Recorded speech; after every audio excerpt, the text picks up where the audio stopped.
Hey, this video is mainly for Andre and Jim.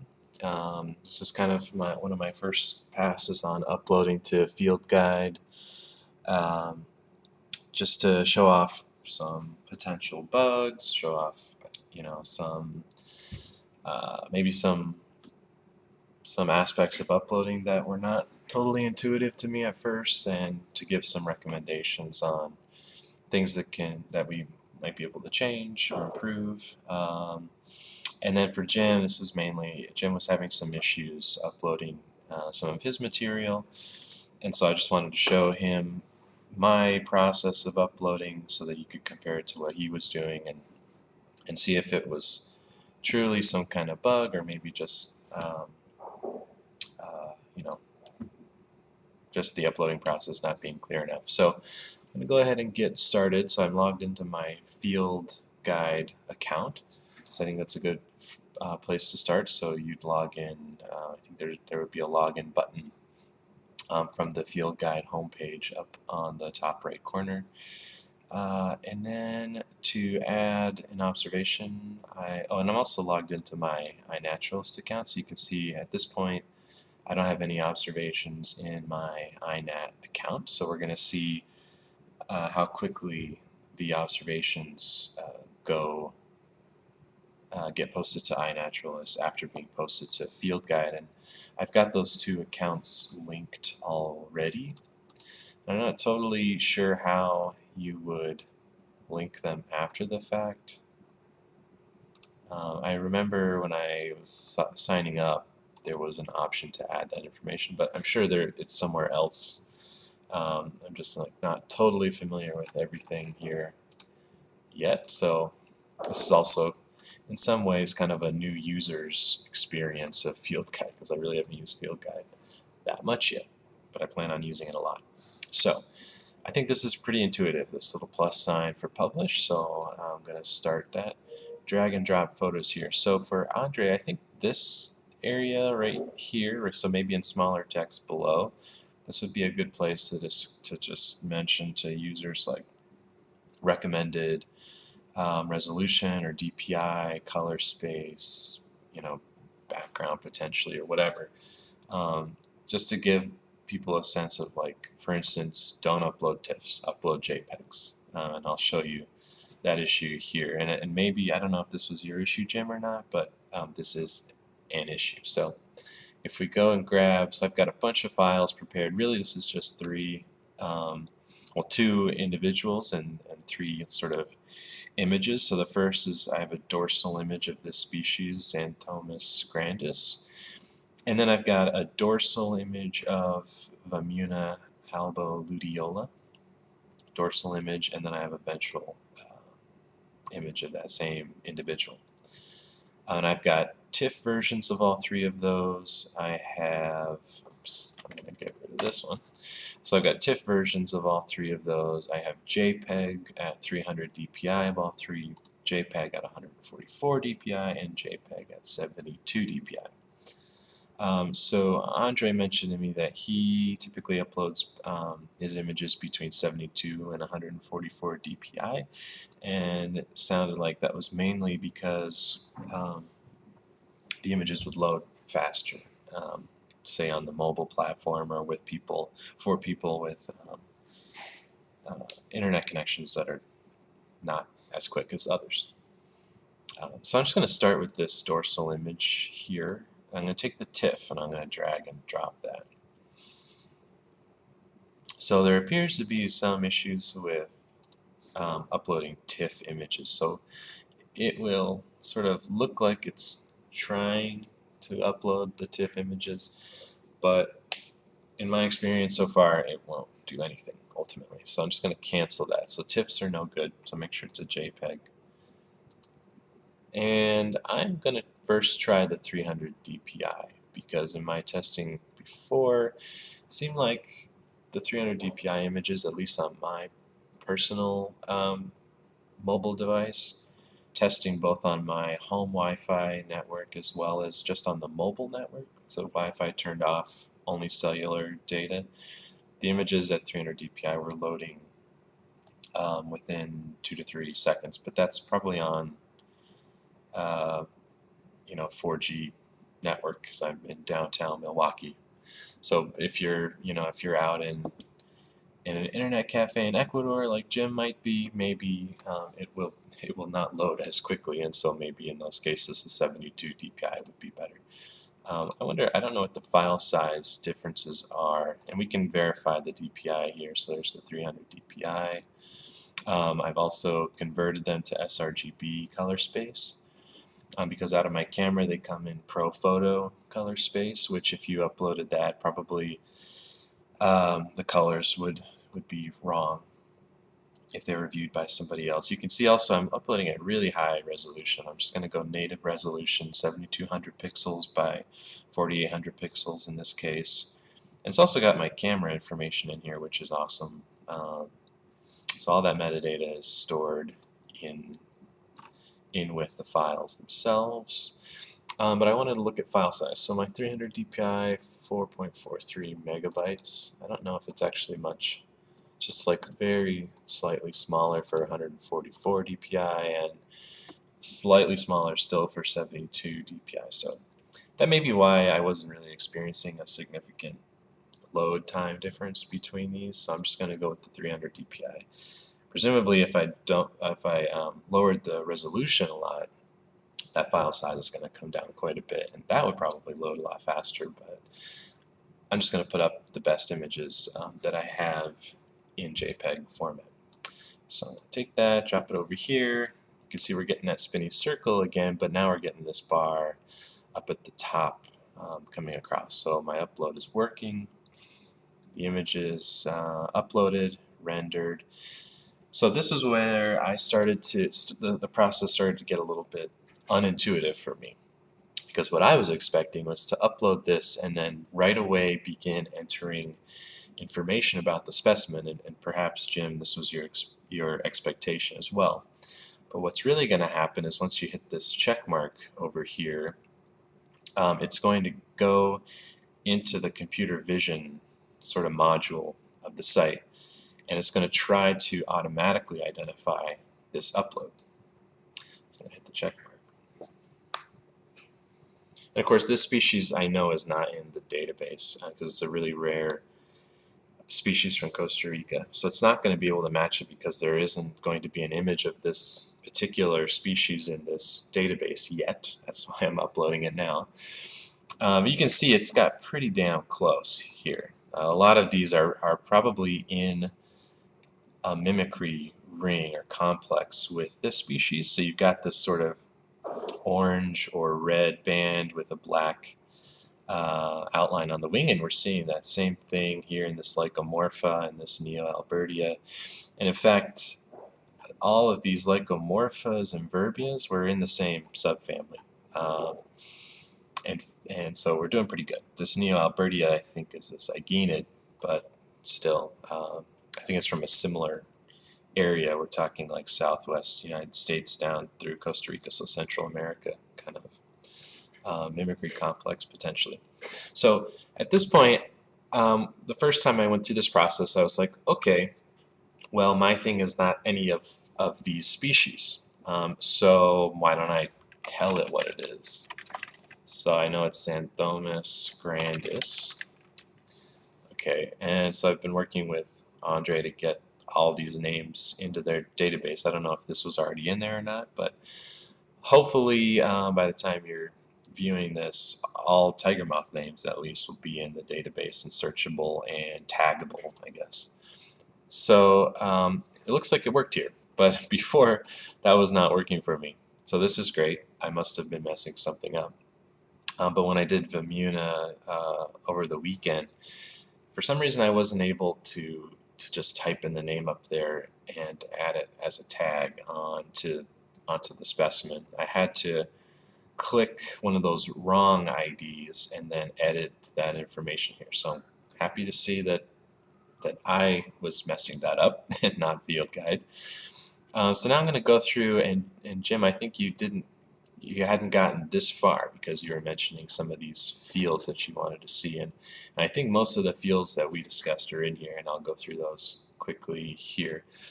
But one other thing I want to point out at this point is here's the cross-publish to iNaturalist button, so I'm going to check that. And I think the autofill date and location basically is just going to pull the date and location information out of the image file if it's there. I don't think that this particular image would have a GPS because my camera didn't have GPS. So I'm not sure exactly where that would be in this file. But in any case, the GPS coordinates would match because I took this picture in the United States and the specimen was collected in Costa Rica. So I'm going to fill those things in manually. Okay, so the author, I'm signed in, so it's already auto-populated me. It's got the species and genus information.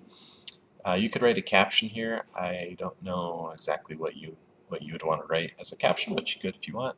Common name doesn't exist for this species, but at some point it would be really cool if we could put together a list of common names and have those associated with species ahead of time so that those things could be auto-populated. And then if common names don't exist, then we would know what species don't have common names and maybe we could suggest them or whatever.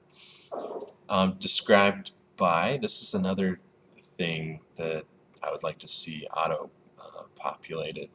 And we're working on that. So I have provided Andre a list of, at least for tiger moths, all the species author and year published for every species of tiger moth that I know about anyway.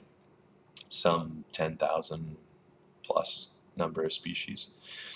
So here's another interesting note. So date observed. I actually don't have the specimen at hand, and I don't have images of the label data, so I can't enter the date observed at the moment. But that's something that can be edited later, both on FieldGuide and on iNaturalist, although ideally you'd want to have that now so that you wouldn't have to go back and find this particular specimen and edit the fields on both FieldGuide and iNat. And it may be that if you edit on FieldGuide, it will edit on iNat. I don't think that's the case because if you change the photos on FieldGuide, it doesn't change the photos on iNat. I think the cross-publish to iNat is a one and done at the initial submission to FieldGuide. So all edits after that are going to have to be done on the iNat website. So when you go to upload a specimen, have all this information at hand unless you're okay with going back to iNet and FieldGuide and editing those metadata fields. So I don't have date observed right now. I don't have location, the GPS, but I do know that it's Costa Rica, so we'll just kind of test and make sure that if that gets published across FieldGuide and iNet. So I know it's Costa Rica, so I don't know anything more specifics, but I'm just going to choose this Costa Rica tag right here just to make sure that it gets sort of geo-referenced. And now it's sort of just chosen, I don't know if that's the capital or the geographic center or something of Costa Rica, but it's a standardized, everybody who says Costa Rica will use these GPS coordinates. They don't have anything more specific than the country. Figure type, so this is a specimen. It's a preserved specimen. I think for Andre, we might change that wording to be specifically like something like preserved or preserved specimen, or preserved non-type specimen maybe, just to distinguish, because a living subject would also, in my mind, still be a specimen. And then a preserved specimen and type specimen could also be overlapping categories. So maybe preserved non-type specimen or something. Life stage, I think, at least for Lepidoptera, these look perfect. The only thing you might want to look into adding is for juvenile, or for larva.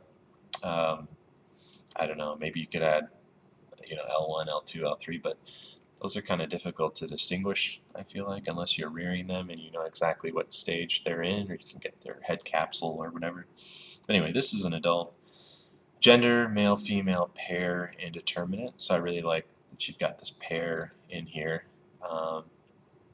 but I'm just going to go with male. You might want to stick gynandromorph in here, though, and maybe that's what you're thinking, indeterminate, but I think keeping the indeterminate label for things where you just can't tell, because you either can't see the genitalia, or maybe the antennae are not informative for that particular species to tell male from female. I think that should be indeterminate, and then you got male female, an image with both a male and a female, uh, and then a third category that could potentially be gynandromorph would be nice in gender. Also for pair, I think I'm thinking of an image. What if you have a male, a female, and a female? Um, that wouldn't necessarily technically be a pair. It would be a triplet, I guess. But I think, I don't know. I think that's fine for now. If you want to put in like multiple individuals or something as a check mark, that's possible. But overall, I think this is a really good set, just missing gynandromorph. Morphology, parasitized. Yeah, I can't, at the moment I can't think of what other morphology you'd want to stick in there. So that's good. And Jim, you were mentioning length, total length of specimen, total width. I don't really like to try to estimate those things without a scale bar, just because, one, I think it can be subjective. Like what is total length of specimen? Like I could be measuring just head to abdomen and put that number in here if I didn't know what was a standard measurement in the group that I was looking at, or I could be looking at the wing or the hind wing or who knows what.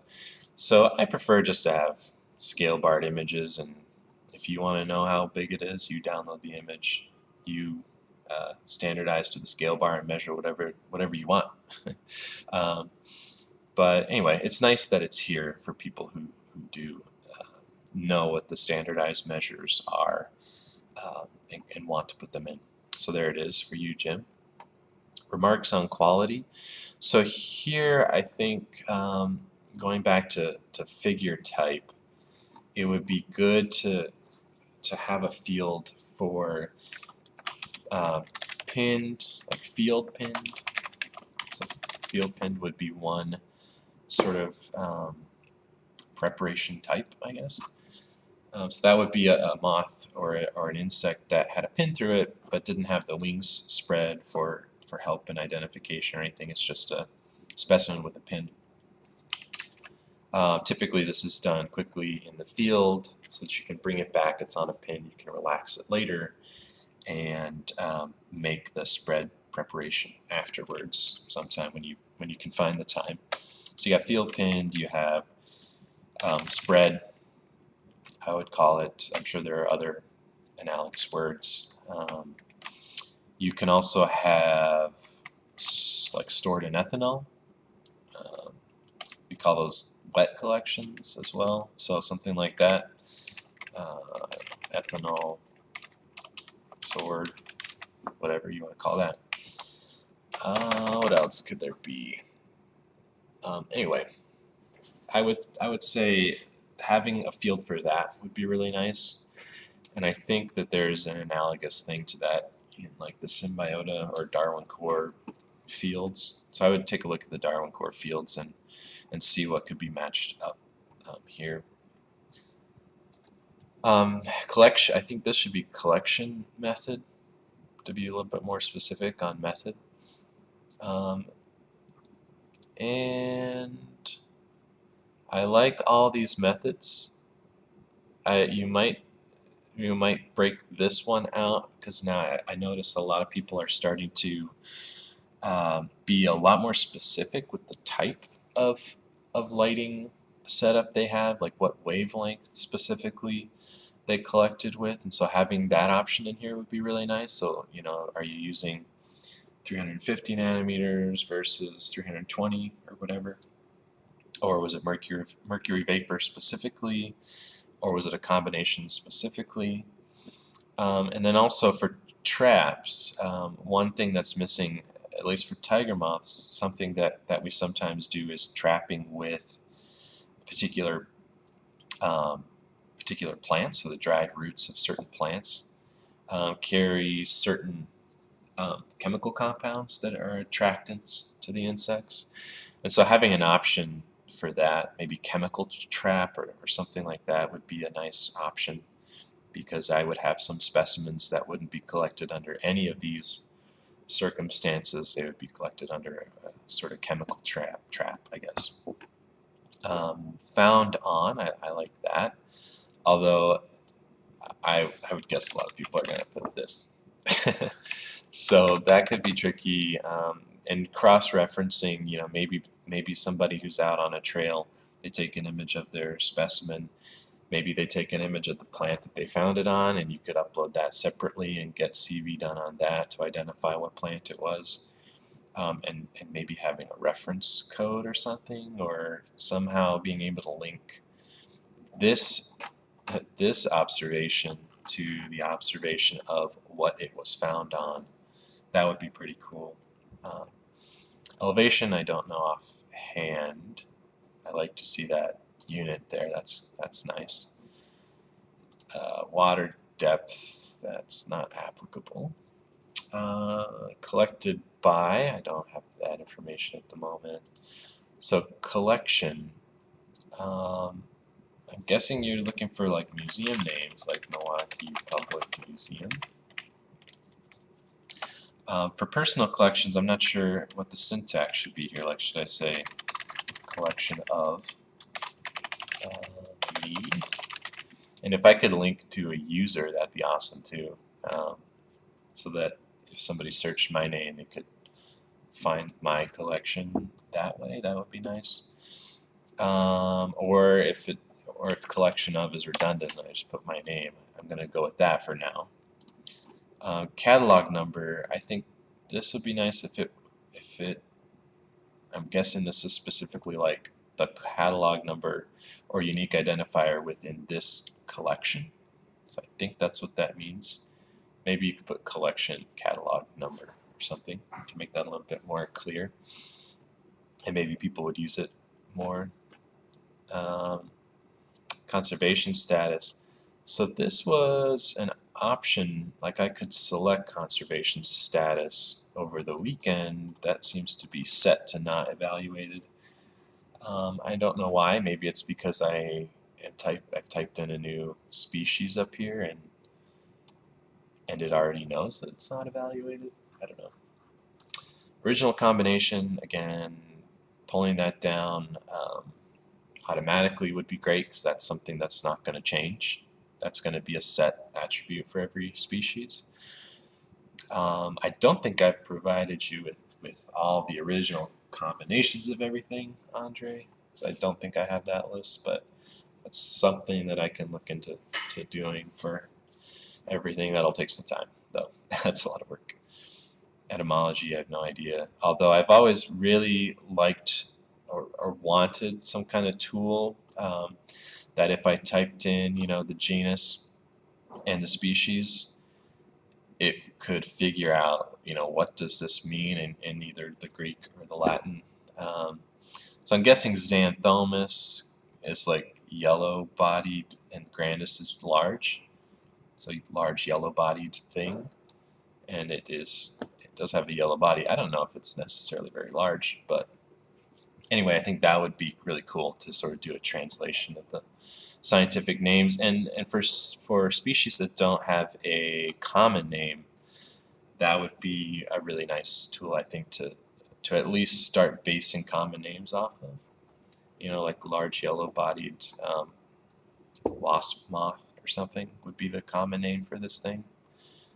I'm really interested in that. I'm also really interested in developing some kind of tool, or just going out and recording sort of the quote-unquote correct pronunciation of these names, because I personally sometimes don't even know like how exactly should we be saying the species, and to a large degree I don't think it really matters, but I think it's just kind of fun to know like how should you actually pronounce that. So if we had like a little, on every species page, a little speaker, you could click it and there was a recording of somebody saying it, or maybe that could be computer generated and not be totally butchered.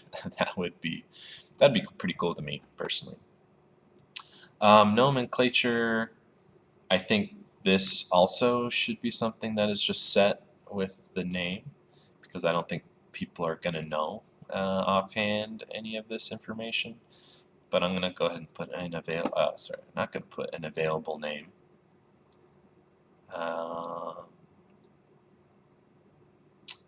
Yeah, actually, I don't know. It's none of these things, really.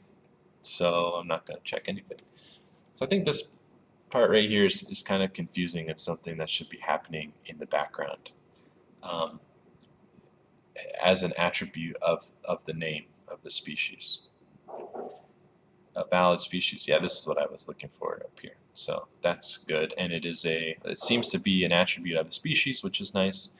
Over the weekend, again, I think I could select different things here, which would not be good. Junior synonyms, again, I think eventually I'd like to have that as a set attribute of every valid species. Um, but I guess I could see this as a potential way of addressing that issue. Like if somebody knows a junior synonym, they can type it in here and it will get uploaded, maybe appended to the list of junior synonyms for this species.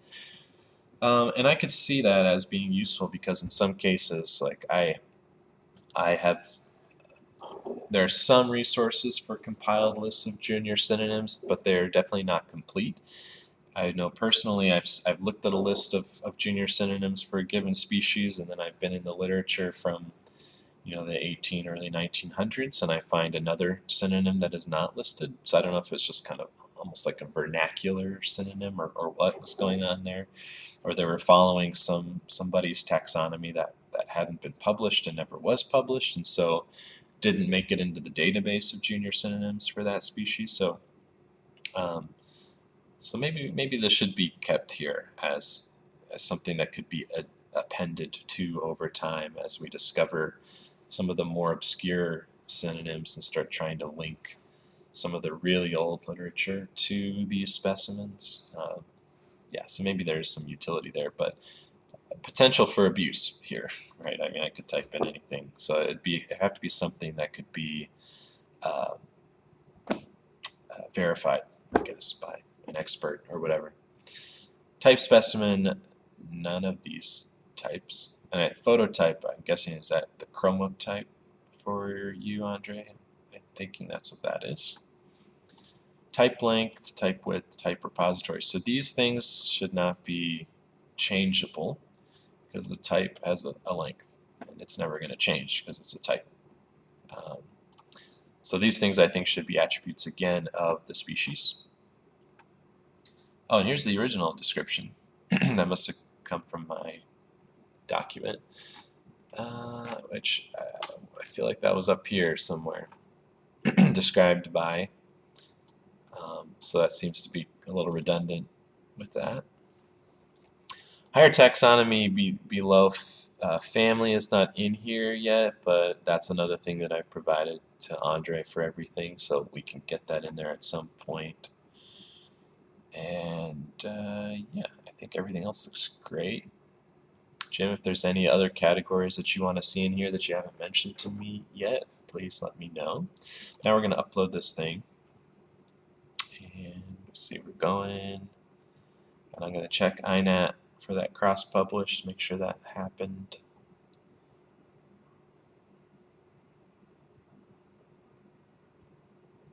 Okay, so there's my old image. There's my new image. So we're definitely in FieldGuide. The image looks good. We've got our Costa Rica location. You can see that did take a little time to load, and I'm on a hardwired connection here in the States. I don't know exactly what the download speed is here, but it should be pretty good. Let's try it again. Although it's probably cached now, so it's going to be quick. But let's do this. That's quick. That's pretty quick. So yeah, it's hard to say without going through deleting my cache and everything else to test that. But I think it's acceptable in any case. But let's check INET. So I'm going to reload, and there it is. There's my image, the species name. It doesn't have a lot of the metadata in here because I didn't provide very much of it. But it looks like the sex didn't come through, so I'm going to set that to male. Um, and I actually haven't used INET enough to know like where all the metadata is, or really how much metadata, or what fields there are in INET. But it kind of looks like it doesn't know the location either. So even that like really rough Costa Rica location wasn't saved in here. Yeah, because it has location unknown. Oh, but it does say this observation was created using FieldGuide. That's pretty cool. I like that. Yeah, so in casual, it's not research grade because it doesn't have this location information. And I don't know why it says unknown placeholders Anthomus grandis. Maybe that's because INAT needs that sort of community ID thing going on, so it requires at least 2 identifications. Because they don't believe me. But anyway, I think it's a really cool start. And obviously this wasn't the best test case because I didn't have my specific geolocality and date included. But here's what you can expect if you don't have that stuff on hand.